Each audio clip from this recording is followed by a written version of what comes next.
দিনহাটার সাবেক ছিটের 7 বাসিন্দা। খুশির হাওয়া পরিবারের সদস্যদের মধ্যে। অবশেষে মুক্তি পেলেন দিল্লি পুলিশের হাতে আটক দিনহাটার সাবেক ছিটের 7 বাসিন্দা। খুশির হাওয়া পরিবারের সদস্যদের মধ্যে। বুধবার দুপুরে দিনহাটা শহর সংলগ্ন বলরামপুর রোড এলাকায় সাবেক ছিটবাসীদের স্থায়ী ক্যাম্পে গিয়ে দেখা গেল সেখানে দিল্লি পুলিশের হাতে আটক হওয়া 7 বাসিন্দার পরিবারের সদস্যরা খুবই খুশি। মঙ্গলবার রাতে দিল্লি পুলিশের হাতে যারা আটক হয়েছিলেন সেই 7 জনকে ছেড়ে দিয়েছে পুলিশ। আর এই খবর ছড়িয়ে পড়তেই একদিকে যেমন পরিবারের সদস্যরা খুশি, তেমনই সেখানে থাকা অন্যান্য নাগরিকরাও খুশি। উল্লেখ্য, শনিবার সামনে আসে ভিন রাজ্যে কাজ করতে গিয়ে দিল্লি পুলিশের হাতে আটক হয় 8 জন দিনহাটার বাসিন্দা। এরপরেই তাদের মধ্যে একজনকে পুলিশ ছেড়ে দিলেও বাকি 7 জনকে আটক করে রাখে। আর সেই 7 জন সাবেক ছিটমহলের বাসিন্দা বলে জানা যায়। 2004 সালে ছিটমহল বিনিময়ের পর বাংলাদেশের ভেতরে থাকা ভারতীয় ছিটমহলের বাসিন্দারা সেই সময় ভারতে চলে আসে। তারপর থেকে তারা ভারতে বসবাস করতে থাকে। পেটের তাগিদেই ভিন রাজ্যে কাজে পাড়ি দিয়েছিলেন 2 পরিবারের বেশ কয়েকজন। সেখানেই দিল্লি পুলিশ তাদের আটক করে। ঘটনার পরে নড়ে চড়ে বসে পুলিশ প্রশাসন। তাদের বৈধ নথিপত্র থাকা সত্ত্বেও তাদের আটক করা হয়। দিনহাটা থানার পুলিশ সমস্ত নথিপত্র দিল্লি পুলিশের কাছে পাঠায়। শুধু তাই নয়, রাজ্যের মুখ্যমন্ত্রী মমতা বন্দ্যোপাধ্যায়ের হস্তক্ষেপ দাবি করেও ডেপুটেশন দেওয়া হয়। তারপরেই দেখা গেল মঙ্গলবার রাতে দিল্লি পুলিশ তাদের ছেড়ে দিতে বাধ্য হয়। এই খবর ছড়িয়ে পড়তে খুশির হাওয়া বিভিন্ন মহলে।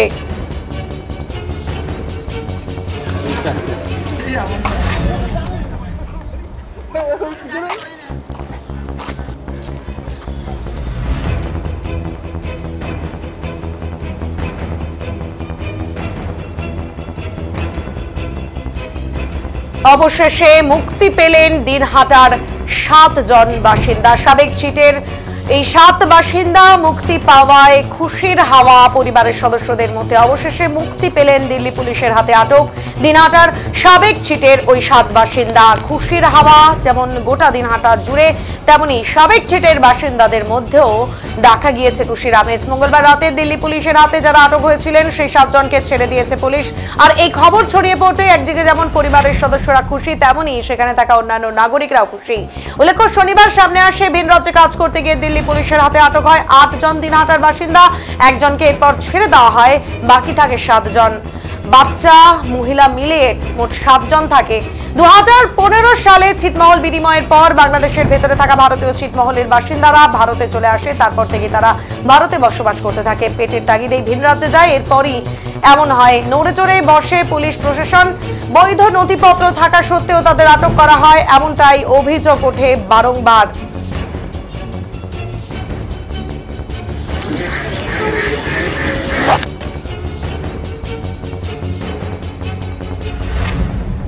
মুখ্যমন্ত্রীকে ধন্যবাদ।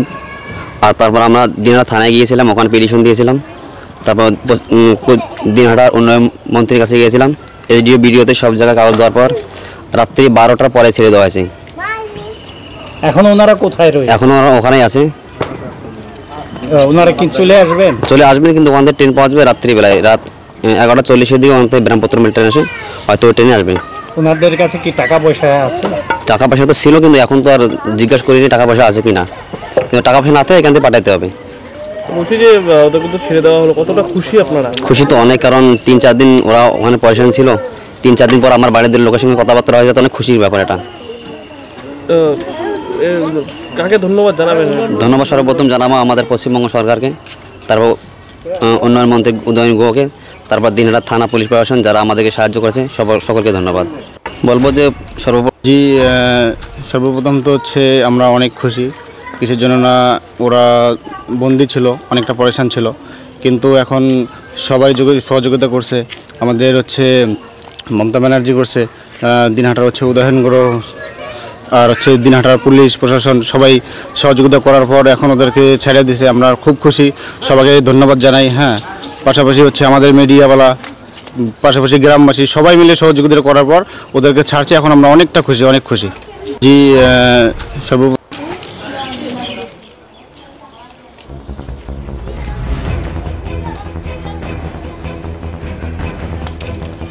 সাবেক ছিটের বাসিন্দারা বিভিন্ন সময়ে তাদেরকে নানা সমস্যার সম্মুখীন হয়, সেই সব অভিযোগ সামনে আসতে থাকে। আর এবার ঠিক বাংলা ভাষায় কথা বললেই পরিযায়ী শ্রমিকেরা যারা বাইরে গিয়ে কাজ করছে তাদের বাংলাদেশে ভাবা হচ্ছে, এমনটাও অভিযোগ মেলে। আর তাতেই বৈধ নথি থাকা সত্ত্বেও কেন ছেড়ে দেওয়া হচ্ছে না, কেন আটক করে রেখে দেওয়া হয়েছে দিল্লি পুলিশের তরফ থেকে, এমনটা অভিযোগ বারংবার মানুষের মনেও উঠতে থাকে, সাধারণ মানুষের মনেও। আর এই খবরেই স্বস্তি, কারণ দিল্লি পুলিশের হাতে আটক দিনহাটার সাবেক ছিটের 7 বাসিন্দা। অবশেষে তারা মুক্তি পেলেন।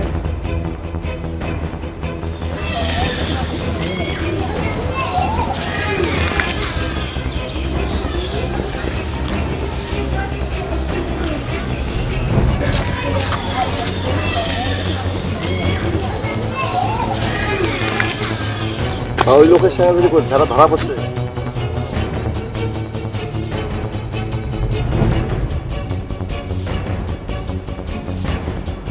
এদিন উদয়ন গুহ ফোনে বলেন, সাবেক ছিটের বাসিন্দাদের ধরে রাখা হয়েছিল অন্যায়ভাবে। ছিটমহল বিনিময়ের পর তারা মূল ভূখণ্ডে আসে। সরকারি নিয়ম অনুযায়ী সব করা হয়েছে। জীবিকার জন্য দিল্লিতে গেলে তাদের আটক করা হয়, এটা অন্যায় বলে দাবি করেছেন তিনি। এদিন তিনি কেন্দ্রীয় সরকারের বিরুদ্ধে ক্ষোভ উগরে দিলেন। দেওয়ার কি আছে, ওদের তো ধরেছেই অন্যায় ভাবে। কারণ যাদের ধরা হয়েছিল তাদের জন্মই হচ্ছে ভারতীয় ছিটে, অর্থাৎ বাংলাদেশের অভ্যন্তরে যে ভারতীয় ছিটমহল, সেই ছিটমহলে তাদের জন্ম হয়েছে। ছিটমহল বিনিময়ের পরে তারা মূল ভূখণ্ডে ফিরে আসে এবং দিনহাটাতে ভিলেজ 1-এ, যেখানে যারা ওপার থেকে অর্থাৎ ভারতীয় ছিটমহল থেকে মূল ভূখণ্ডে ফিরে আসে, তাদের জন্য যে বাসস্থান করা হয়েছে সেই বাসস্থানেই তারা আশ্রয় পায়। পুরোটাই তো সরকারি নিয়ম অনুযায়ী সব হয়েছে। তারপরে সেই লোকগুলো যদি দিল্লিতে জীবিকার জন্য গিয়ে থাকে, তাদেরকে ধরার কোনো অধিকার তো দিল্লি পুলিশ বা কোনো পুলিশের নেই। তারা ভারতবাসী, তাদের অধিকার আছে ভারতবর্ষের যে কোনো জায়গায় যাবার। এই যে অন্যায়, এই যে অবিচার, এর জন্য পুরো দায়ী হচ্ছে কেন্দ্রীয় সরকার এবং বিজেপি দল। তারাই এই বাঙালি বিরোধী মানসিকতা একটা তৈরি করছে, তার ফলে এই বাঙালিদেরকে বিভিন্ন জায়গায় হ্যারাস করা হচ্ছে। এটা অবিলম্বে বন্ধ করা দরকার। ছেড়ে দেওয়ার কি আছে ওদের।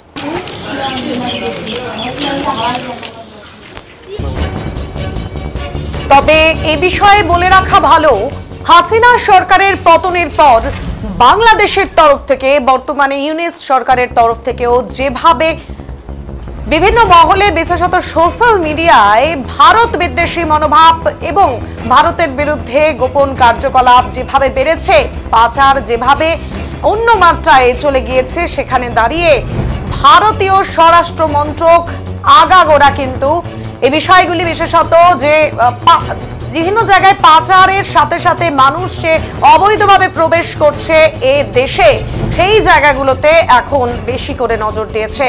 ফলে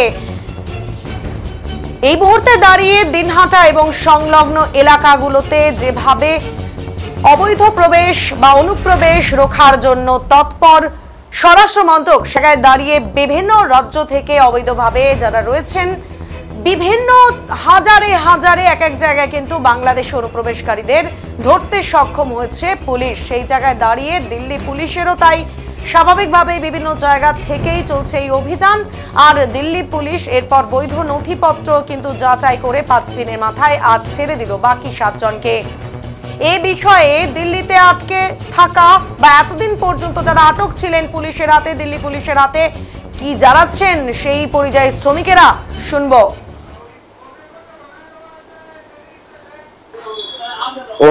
ওরা জানে যে, মনে করবে এরা বাংলাদেশি। হ্যাঁ, হ্যালো। আপনি বলতে ওরা জানে যে এখানে মানে যাকে তোলে তাকে ওরা ওদের থানায় নিয়ে যায়, নিয়ে যাওয়ার পরে ওখানে ভেরিফাই করি ছাড়ি দেয়। এই কারণে নিয়ে গেছে ভেরিফাই করার জন্য। ভেরিফাই করতে আমার যে কাগজটা আছে, ট্রাভেল পাসটা, আমার ট্রাভেল বাসটা ওদের মাথায় আসে নাই, কিছু বাংলা বলে লেখা আছে না, বাংলা লেখার কারণে ওদের মাথায় আসে নাই, এই জন্যই লেটটা হয়েছে। আর তারপরে কালকে 2:30টার দিকে আমার এখানে আসলো, আসার পরে কয় তোমার আর কোনো কাগজ আছে না? নাই, আছে। পরে ওই রেসিডেন্স সার্টিফিকেটটা আনিয়ে যখন দেখালাম তখন কয় তোমার যাও। পরে না আমরা যা মানে যেগুলো বুঝতে ঠিক বুঝিয়া রাতের 8টার দিকে আমাকে বললো তোমার কোথায় যাবে, ভাড়ায় যাবে না আর কোথায় যাবে? তাহলে ভাড়ায় যাবো। ঠিক আছে। পরে 12টার সময় 12টার সময় আসিয়া আমাকে এখানে 1টার সময় নামে দিয়ে গেছে। আর আমাদের লোকগুলো আছে না, ধরছে না, এগুলোর সাথে কোনো খারাপ ব্যবহার করে নাই, ডাঙাডাঙি করে নাই, খাওয়ার ব্যবস্থা থাকার ব্যবস্থা ভালো করছে আর কি। হ্যাঁ, ওরা ওরা ওরা ভাবে যে এরা বাংলাদেশি লোক, বুঝছেন?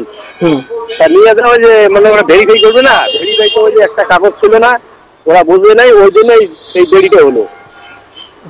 আর আমাকে বলছিল কালকে যে যদি তোমার এই কাগজটা আগে তো দিতেন তাহলে আমরা বুঝতাম যে হ্যাঁ ইন্ডিয়ান নাগরিক ছিল ওদিকে। আমরা যেটা দিছি আধার কার্ড, ভোটার কার্ড দিচ্ছি আর রেশন কার্ড দিচ্ছি আর ট্রাভেল পাসটা দিচ্ছি, যাকে আমাদের এখানে তো কোনো বাদ দেওয়া যেটা এখানে তো নাই সেগুলো। আমরা যেখান থেকে আবার সেখানে প্রচুর পুরুষকে দেখা লাগবে, ওখান থেকে তো যা কিছু হয়েছে কাগজপাতেই ওই ট্রাভেল পাসটা দিচ্ছি। ট্রাভেল পাসটা ছিল কম ইয়াও টেম্পোরারি।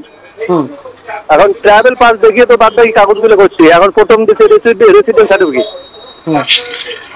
সেই রেসিডেন্ট সার্টিফিকেটটা আমরাও দিই। আমরা জানি যে এগুলো হলে হবে, আর তো লাগবে না। পরে কালকে মনে হয় যে 5 দিন 7 দিন কালকে আগে বললো যে তোমার আর কোনো ডকুমেন্ট আছে বলে? হ্যাঁ আছে। এরপরে রেসিডেন্ট সার্টিফিকেট আনি দেওয়ার পরে ঠিক আছে। 8টার দিকে আমার ফোন করলো যে তোমরা কোথায় ছাড়বো? ঠিক আছে ভাটা ছাড়েন। তাহলে ভাটা ঠিক আছে। হ্যাঁ, অবশেষে তো আপনাদের ছেড়ে দেওয়া হলো দীর্ঘ 6 দিন থানায় রাখার পর। কি বলবো এখন, মনে করো যে বলার মতো কিছু আছে? কি বলবো? হ্যাঁ, যদি আমার সাথে খারাপ ব্যবহার করলে তো বেশি খারাপ লাগতো, কিন্তু নিয়ে যেতে বন্ধ করে রেখেছে, এটা একটু খারাপ লাগে। খারাপ লাগার কথা, এক জায়গায় বন্ধ হয়ে থাকা, এতটুকু।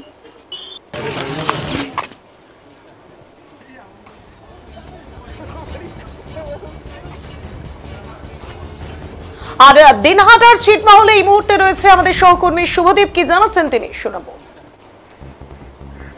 অবশেষে দীর্ঘ 6 দিনের মাথায় ছাড়া পেলেন দিল্লিতে বাংলাদেশি সন্দেহে আটক 7 ভারতীয় নাগরিক।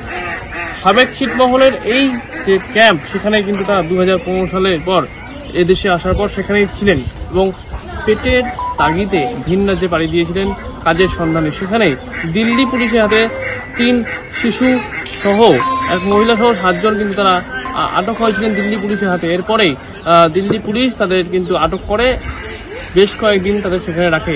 অবশেষে রাজ্যের মুখ্যমন্ত্রী মমতা বন্দ্যোপাধ্যায়, দিনহাটার বিধায়ক তথা উত্তরবঙ্গ উন্নয়ন মন্ত্রী উদয়ন গুহ এবং দিনহাটা থানার পুলিশ আধিকারিকদের হস্তক্ষেপে কিন্তু তারা মুক্তি পেলেন। এটা আমরা জানতে পারছি। গতকাল রাতে তাদের মুক্তি দেওয়া হয় এবং তারা হয়তো আজ রাতে ট্রেনে চেপে বাড়ি ফিরবেন। তারপরে কিন্তু জানা যাবে তাদের বিভৎস যে তাদের উপর যে নারকীয় অত্যাচার করা হয়েছে। এটা কিন্তু একটা অভিযোগ উঠেছে যে মোট 8 জনকে আটক করা হয়েছিল, তার মধ্যে একজনকে ছেড়ে দেওয়া হয়। প্রথমে যাকে ছেড়ে দেওয়া হয়েছে তিনি কিন্তু আমাদের জানিয়েছিলেন তাকে মারধরও করা হয়েছে। এখন দেখা বিষয় এই 7 জনের উপর কি রকম অত্যাচার করা হয়েছে, তারা কি অভিযোগ করছেন, তারা কিন্তু বাড়ি ফিরলেই সমস্তটাই পরিষ্কার হয়ে যাবে। দিনহাটা থেকে শুভদীপ চক্রবর্তী, ডিজিটাল বাংলা। What